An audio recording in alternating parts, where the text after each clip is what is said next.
All student. और आज सबसे पहले मैं शिक्षक दिवस की मेरे सभी साथी टीचर्स को हार्दिक शुभकामनाएं।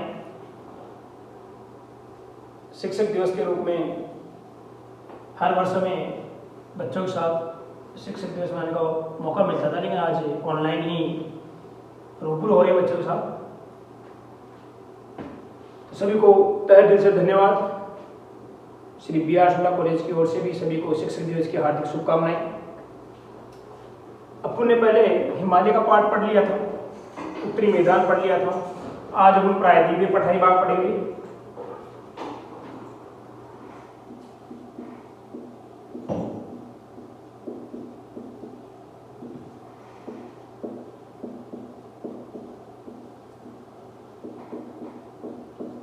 प्रायद्वीपीय पठारी भाग। देखिए, प्रायद्वीपीय पठारी भागों के अंदर अपन को कई प्रकार की पर्वत श्रृंखलाएं देखने को मिलेगी। जो मैंने आपको सबसे पहले हिमालय के बारे में बताया था, हिमालय का जो दक्षिणी भाग है उसमें तो अपने मैदानों का निर्माण हुआ था। यानी में अगर इंडिया की बात करते हैं अपन,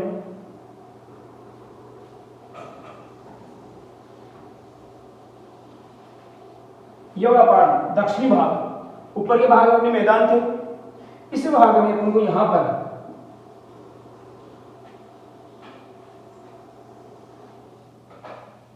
कुछ विशेष पर्वत श्रृंखलाएं देखने को मिलती है। अपने इस भाग में हम पढ़ेंगे पूर्वी घाट और पश्चिमी घाट। तो ये जो पाठ है, यहाँ पर कुछ विशेष पर्वत श्रृंखलाएं हैं, जिसमें आपको मैं विशेष पर्वत श्रृंखला के नाम पर आपको बताता हूं। सबसे पहले अरावली। कौन सी है? अरावली पर्वतमाला।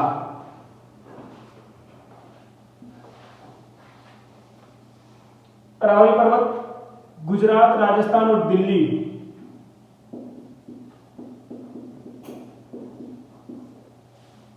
तीन राज्य से गुजरती है, और साथ में हरियाणा का कुछ पार्ट आता है। इसकी सबसे ऊंची चोटी कौन सी है? माउंट आबू, 1722 या 1727 मीटर। इसका तथ्य है कि जो अरावली पर्वतमाला है उसके ऊपर एक मंदिर बना हुआ है, उसके ऊपर एक चोटी लगी हुई है, उसको हम मापते हैं तो 1727 मीटर होता है। और जो अरावली जो वास्तविक ऊंचाई है वो 1722 मीटर है। ऑप्शन में कई बार 27 आता है, कई बार 22 आता है। ऑप्शन के अकॉर्डिंग और क्वेश्चन के अकॉर्डिंग क्वेश्चन हल करना है। इसमें और भी पर्वत श्रृंखलाएं हैं। अरावली को हम 3 पार्ट में बांटते हैं: उत्तरी अरावली, मध्यम अरावली और दक्षिणी अरावली। दक्षिणी अरावली का विस्तार ज्यादा है और मध्यम अरावली का विस्तार सबसे कम है। अब देखिए, यहीं पर शेर, जरगा, अलग अलग चोटियां और हैं। कुंभलगढ़, नागपाड़ी में नाग पर्वत। उसके बाद में अपन चलेंगे मालवा का पठार। किस पे चलेंगे बेटा? मालवा का पठार।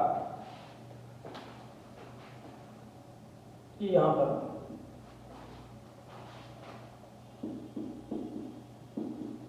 मालवा का पठार। ये माउंट आबू के किधर है? दक्षिण में। जो एवरेस्ट है माउंट आबू, ये अरावली का पार्ट है। अरावली के पूर्वी दिशा में अपना मालवा का पठार शुरू हो जाता है। कौन शुरू हो जाता है? मालवा का पठार। मालवा के पठार के बारे में कहा जाता है कि यह शांत ज्वालामुखी के तहत, किसके तहत? शांत ज्वालामुखी के तहत बना है। और इसी कारण यहाँ पर जो मिट्टी है वो भी कैसी है? काली मिट्टी है। कैसी मिट्टी बेटा? काली मिट्टी है। अब देखिए, इस मालवा का पठार, किसके? मालवा का जो पठार है, इसके नीचे विंध्य पर्वत है।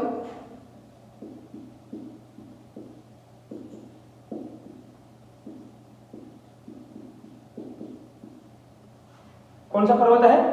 विंध्य पर्वत। विंध्य पर्वत माला के पूर्वी भाग में, कौन से भाग में? पूर्वी भाग में 2 पर्वत श्रृंखलाएं हैं। पहली है कैमूर इसके जस्ट आगे है भांडेर। कितनी हो गई? 2। पहली कौन सी है? कैमूर, दूसरी है भांडेर।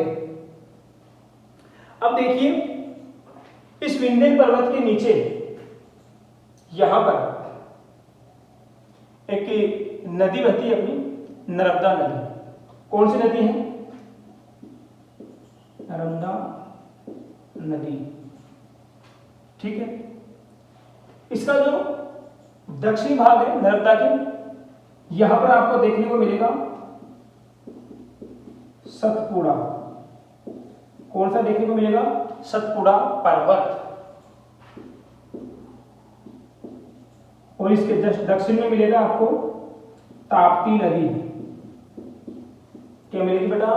ताप्ती नदी।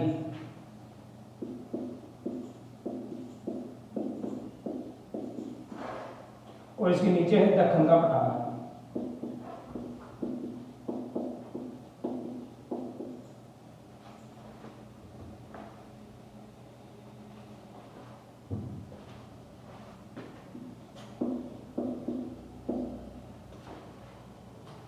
यहां पर काफी क्वेश्चन पूछे जाते हैं कंपटीशन में भी कि नर्मदा भ्रंश कहां बहता है?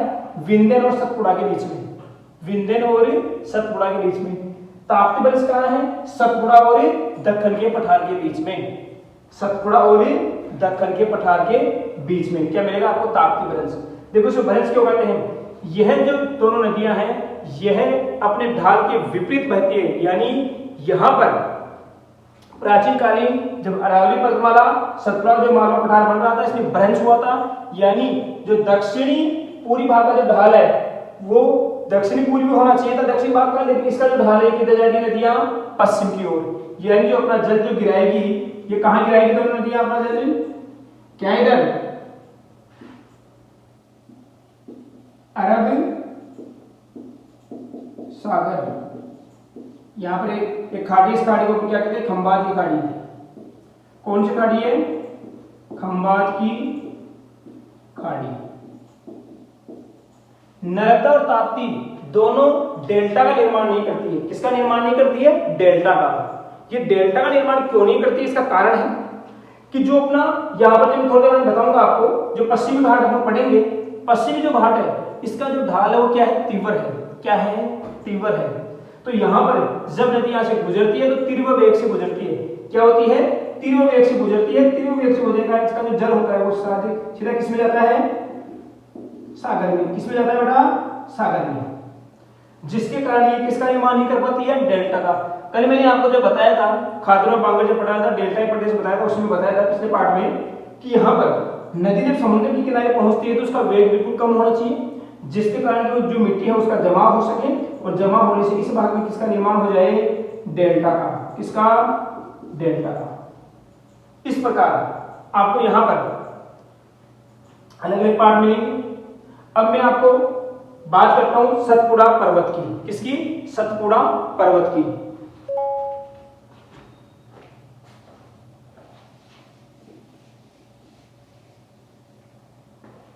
इसकी 3 पर्वत श्रृंखलाएं हैं।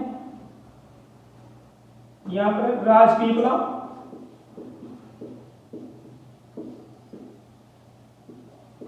महादेव,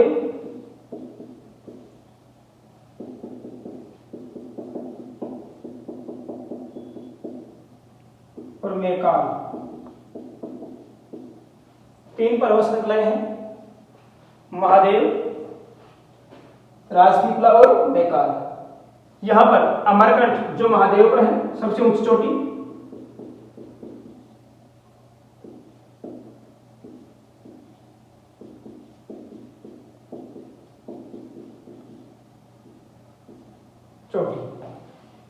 इसी के पास में यहीं पर जो मध्य प्रदेश है, छत्तीसगढ़ है, झारखंड है, यहाँ पर काफी खनिज संसाधन देखने को मिलते हैं। उनको खनिज पेटी है ये, तो पूरा जो पार्ट में बता रहा हूँ ये सभी खनिज पार्ट है।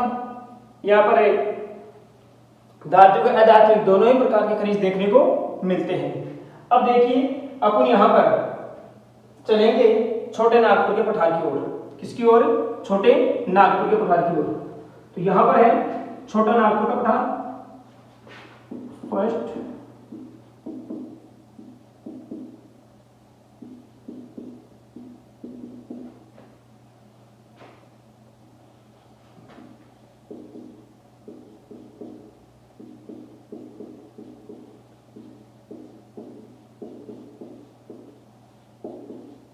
छोटे नागपुर का पठार। छोटे नागपुर के पठार को दो भागों में बांटा है।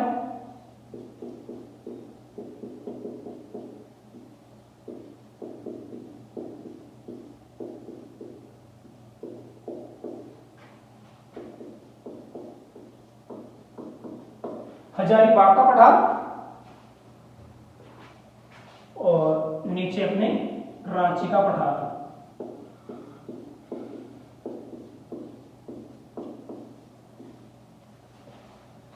छोटे नागपुर का पठार उसने भागों में बांटा आपने, उत्तर के भाग को क्या कहा हजारीबाग का पठार, नीचे के भाग क्या कहा रांची का पठार। यहीं से दामोदर नदी बहती है, जो भ्रंशघाट में बहती है ऐसा कहा जाता है। इन दोनों के बीच में कौन सी नदी है, दामोदर नदी। इसी के जस्ट पास में थोड़ा ऊपर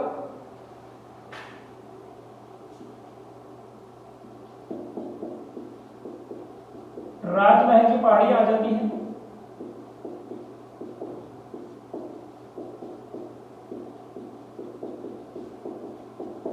किसकी पहाड़ी आ जाती है, राजमहल की पहाड़ियां। राजमहल की पहाड़ियों का एक पार्ट और है जो अपना उत्तरी पूर्वी बात में चलेंगे जब आएगा।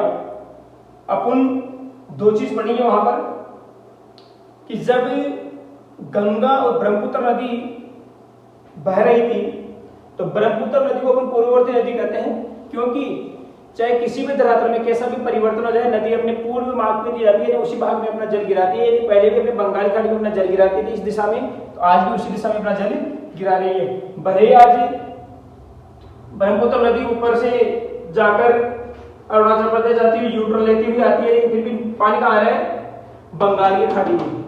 अब देखिए यहां पर जो राजमहल की पहाड़ी है इसी का एक पार्ट है मेघालय का पठार,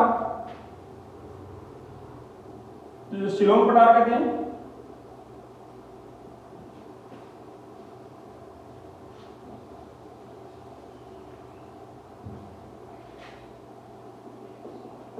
यहां पर शिलोंग का पठार। यहां पर आपको पर्वत श्रृंखलाएं देखने को मिलेगी, गारो, खासी,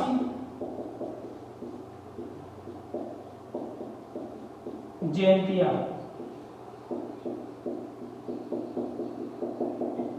गारो, खासी, जयंतिया। यहां पर नोकरेक,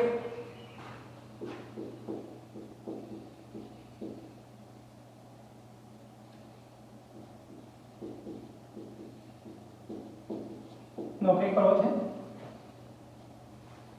ये किसका पार्ट है, शिलोंग पठार का। इसी के जस्ट ऊपर, शिलोंग के जस्ट ऊपर अपने असम में दो पहाड़ियां, रेगमा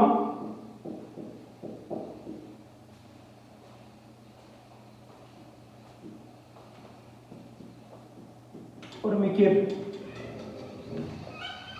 रेगमा और मिकिर, इन दोनों पहाड़ियों का जो अवस्थिति है वो कहां पर है, असम में।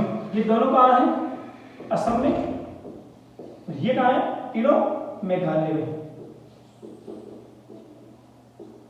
यहां पर गारो, खासी, जयंतिया तीनों जनजाति है। इसी के आधार पर पर्वतों का नाम क्या कर दिया गया अपने, गारो, खासी, जयंतिया। इस प्रकार से जब अपन चलते हैं राज्य पठार में, अब इस पार्ट को जब हम देखते हैं तो हमें समझ में आता है कि जो दक्कन का पठार है इसके अलग अलग पार्ट हैं, अलग अलग श्रृंखलाएं हैं। यहां पर महाराष्ट्र में इसकी कुछ पर्वत श्रृंखलाएं हैं।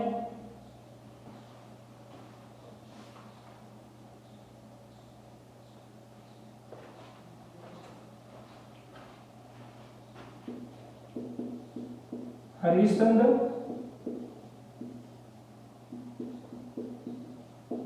बालाघाट,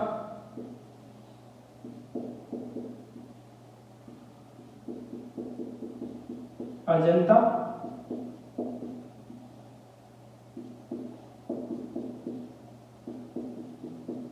ग्वालियर। ठीक है। कौन कौन सी श्रृंखलाएं हैं? हरिश्चंद्र, बालाघाट और अजंता और ग्वालियर।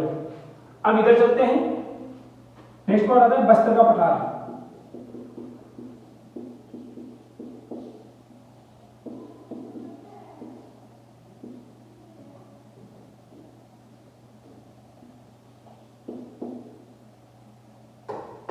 पांचों पार्ट।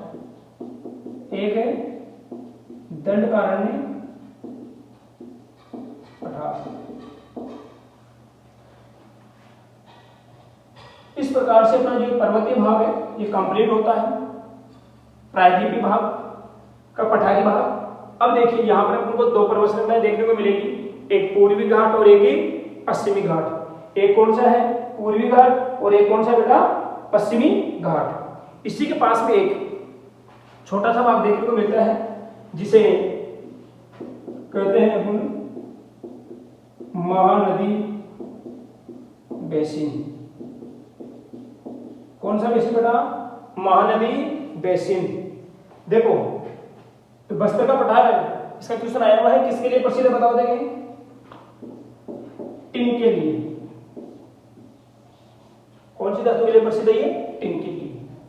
इस प्रकार से आपका जो पार्ट है ये कंप्लीट होता है। और मैं आपको जो दूसरा पार्ट है अपना पूर्वी घाट और पश्चिमी घाट ये करवाऊंगा।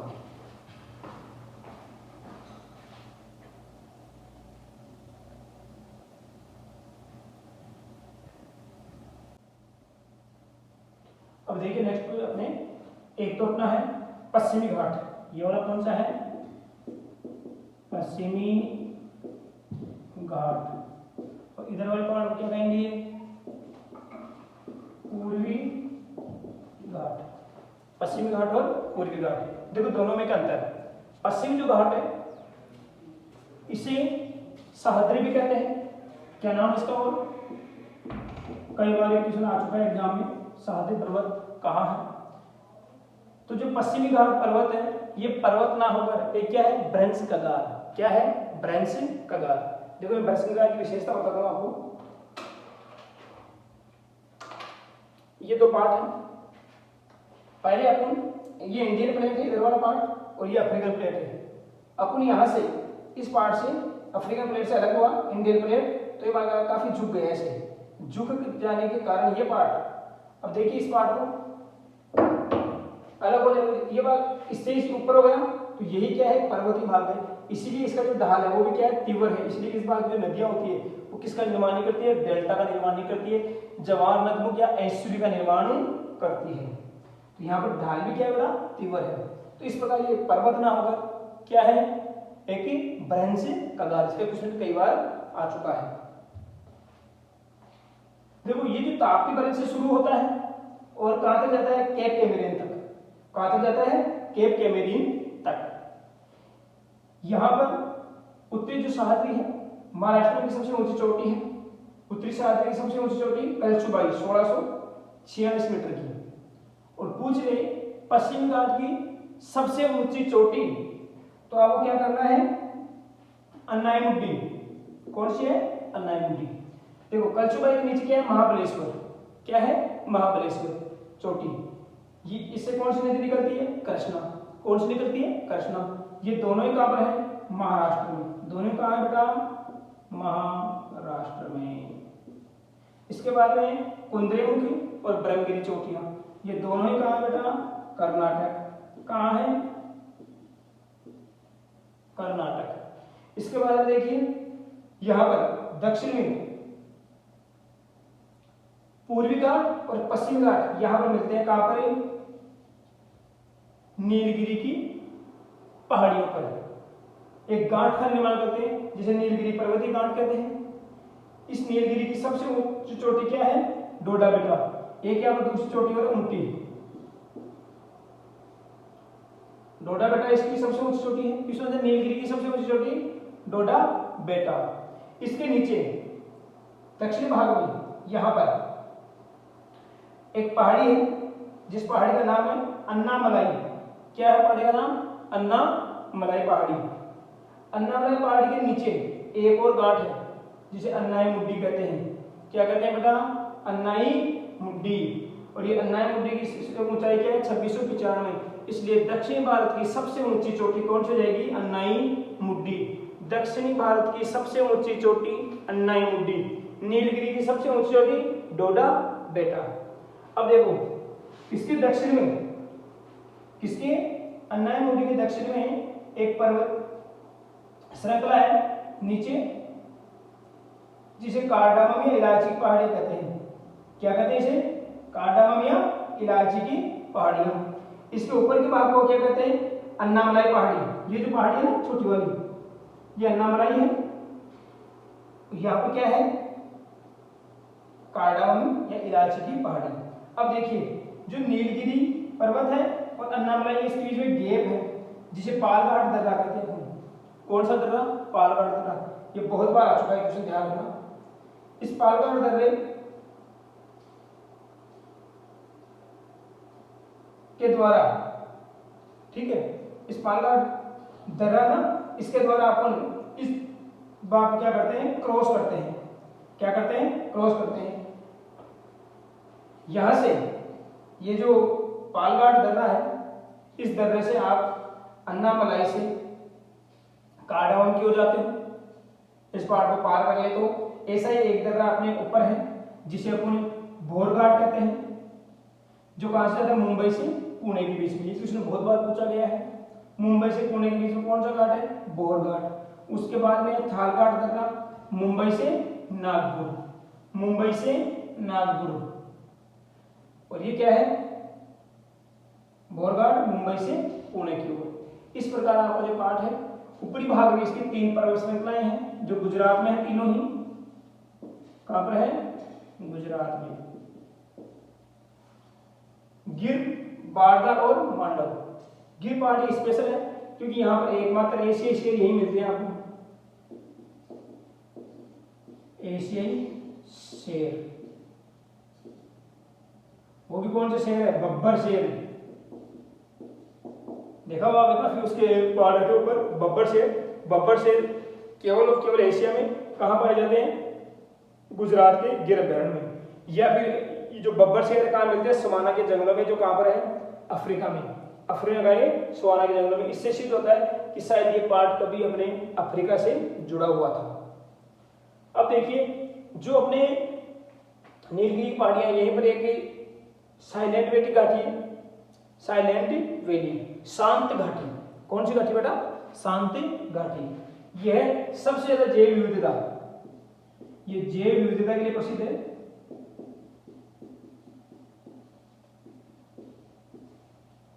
तो सुनाया हुआ साइलेंट वैली कहाँ है? अब ये कहाँ है? केरल में। कहाँ है? केरल में। इसका विशेष ध्यान देना है। एक बार मैं फिर से आपको बता देता हूं। ताप्ती से लेकर केप कोंगलोन तक है। उसमें कल सुबह चोटी है जो महाराष्ट्र में है। एक है महाबलेश्वर जहाँ से कृष्णा नदी निकलती है। उसके बाद कर्नाटक में कुंद्रेमुख और ब्रह्मगिरी है, यहाँ से कावेरी निकलती है ब्रह्मगिरी से। नीलगिरी पहाड़ियाँ के सबसे ऊंची चोटी टोडा बेटा है, जहाँ पर पूर्वी घाट और पश्चिमी घाट आकर मिलते हैं। इसकी जो चोटी है उसकी ऊंचाई है 2670 मीटर। उसके नीचे जो पहाड़ी है वो अन्नामलाई पहाड़ी है। उसके नीचे एक घाट है और जिसका नाम है अन्नाई मुड्डी। अन्नाई मुड्डी के नीचे अंतिम जो पहाड़ी है वो है कार्डामम। ये किसमें है? भारत की दक्षिणी पहाड़ी कौन सी है? सबसे दक्षिणी पहाड़ी तो क्या है? या तो कार्डामम दिखाया हुआ हो या फिर इलायची की पहाड़ी। ये दर्रा है थालघाट दर्रा, एक है भोरघाट दर्रा और एक है पालघाट दर्रा। अब आते हैं अपन पश्चिमी घाट से पूर्वी घाट की ओर। पूर्वी घाट है वो काफी कटा फटा हुआ है, जबकि काफी विस्तृत है। कहीं भी कटा फटा हुआ नहीं है पश्चिमी घाट, जबकि पूर्वी घाट क्या है? कटा फटा है। कटा फटा होने के कारण क्या है बताओ? सोचिए एक बार। कटा फटा होने का कारण यह है कि यहाँ जो पूरी नदियां हैं उनका जो बहाव है ये किधर है? दक्षिण पूर्व की ओर। इस बहाव होने का, इस बहाव को जगह जगह से क्या कर दिया? इसको काट दिया है। ये पर्वत भी पहले ऐसे ही घाट के रूप में था पूर्वी घाट, लेकिन इसको जगह जगह से क्या कर दिया गया है? काट दिया गया है। क्या कर दिया गया है, काट दिया गया है, जिसके कारण ये काफी दूर तक विस्तृत है। यहाँ पर आज जब हम प्राइमरी मैदान पढ़ेंगे उसमें आएगा, काफी जगह मैदान बने हुए हैं। इसको अलग अलग राज्यों में अलग अलग नामों से जाना जाता है। जैसे तेलंगाना में इसको कहते हैं शेषाचलम, क्या कहते हैं, शेषाचलम। आंध्र प्रदेश में इसे कहते हैं नल्लामलाई, पालकोंडा, वेलिकोंडा, नल्लामलाई, पालकोंडा, वेलिकोंडा। काफी बार क्वेश्चन आ चुके हैं, ध्यान रखना। तमिलनाडु में है जावादी, शिवराय, पंचामलाई और कोडाई मलाई, कोडाई मलाई। इस प्रकार से आपका ये जो पार्ट है ये कंप्लीट होता है। इसका जो पीडीएफ है, पिछली वीडियो की पीडीएफ आपको डिस्क्रिप्शन में मिल जाएगी और इस पार्ट की जो पीडीएफ है वो आपको डिस्क्रिप्शन में मिल जाएगी।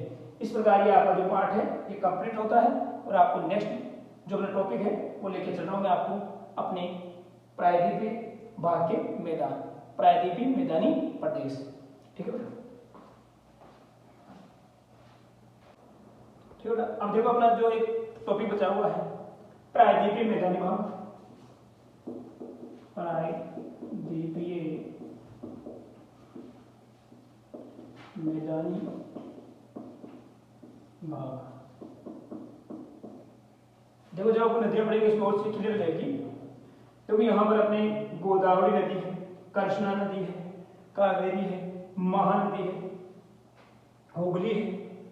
ये जो नदियां हैं ये क्या करती है, इस भाग में दक्षिणी भाग में इधर ढाल कम है, इसलिए यहाँ पर ये नदियां अपने क्या बनाती है, डेल्टा का निर्माण करती है, इसलिए विस्तृत मैदान देखने को मिलते हैं।